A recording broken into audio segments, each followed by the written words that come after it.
कुछ पल ऐसे होते हैं जो सिर्फ जिंदगी नहीं बदलते, बल्कि ये परिभाषित कर देते हैं कि आप कौन हैं। ऐसे लम्हे जब महसूस होता है कि सच्चाई आपके ख्याल से कहीं ज्यादा करीब है, और वो रास्ता जिससे आप डरते थे वही रास्ता है जिसकी तलाश आप सारी जिंदगी करते रहे। ये उस आदमी की यात्रा है जिसका नाम गिरीश के.एस. उडुबा था और जो बन गया मोहम्मद इसहाक।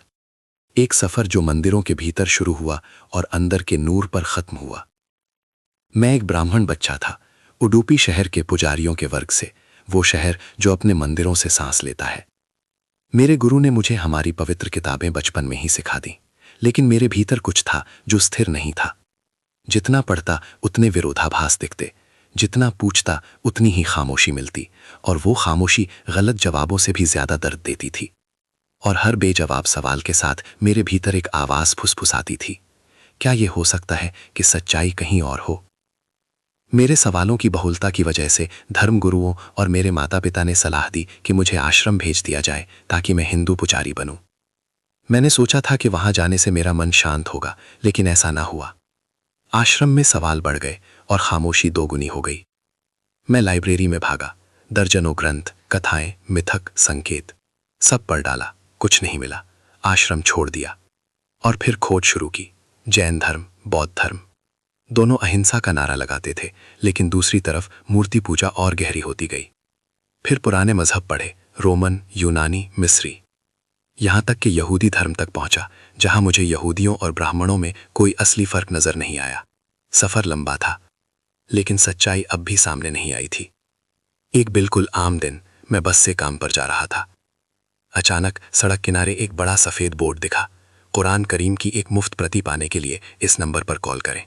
मैंने इसे गंभीरता से नहीं लिया, सोचा ये भी एक किताब होगी जिसमें मैं गलतियां ढूंढूंगा। कॉल किया, एक बार, फिर दोबारा, फिर तीसरी बार गुस्से में।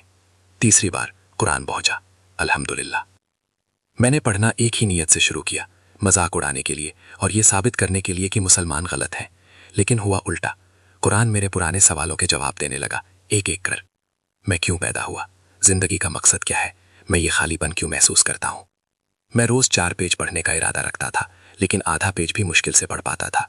कोई अदृश्य चीज मेरे दिल को थाम लेती और दिशा बदल देती। पहली बार लगा कि कोई मुझे समझता है, कि ये किताब सिर्फ शब्द नहीं, एक संदेश है। और मैं अपने रब के करीब आने लगा, जबकि मुझे पता भी नहीं था। कुरान देने वाला भाई मुझसे हमेशा पूछा करता था, क्या तुम पढ़ते हो? क्या समझते हो? क्या जरूरत है तुम्हें? एक दिन हम जूस पी रहे थे, उसने एक सवाल पूछा जिसने सब बदल दिया।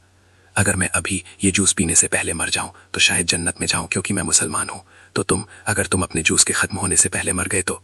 मेरा हाथ रुक गया, जूस पी नहीं पाया। ऐसा लगा जैसे मौत मेरे बिल्कुल पास बैठी हो। घर लौटा, जिंदगी में पहली बार सच्चे दिल से अल्लाह से दुआ की, ऐ रब, अगर मैं आज रात मर जाऊं तो मुझे माफ कर दे। सुबह उठा, कुछ बदल चुका था। महसूस हुआ कि समय खत्म हो गया और सच्चाई पास है। उस भाई को कॉल किया और कहा, मैं मुसलमान बनना चाहता हूं। मैं सेंटर में 2 आदमियों के सामने खड़ा था। उन्होंने कहा, शहादत दोहराओ, पहले अरबी में फिर अंग्रेजी में। मैं गवाही देता हूं कि अल्लाह के सिवा कोई सच्ची पूजा के योग्य नहीं और मोहम्मद अल्लाह के रसूल हैं। अल्लाह की कसम, ऐसा लगा जैसे सीने पर रखा पहाड़ गिर गया हो। पहली बार सांस पूरी खुलकर ली। सालों की यात्रा एक पल में खत्म।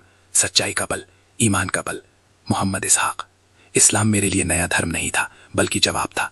वो जवाब जिसने मेरे दिल को जगा दिया, मेरी रूह को आजाद कर दिया और मुझे फिर से खुद से मिला दिया।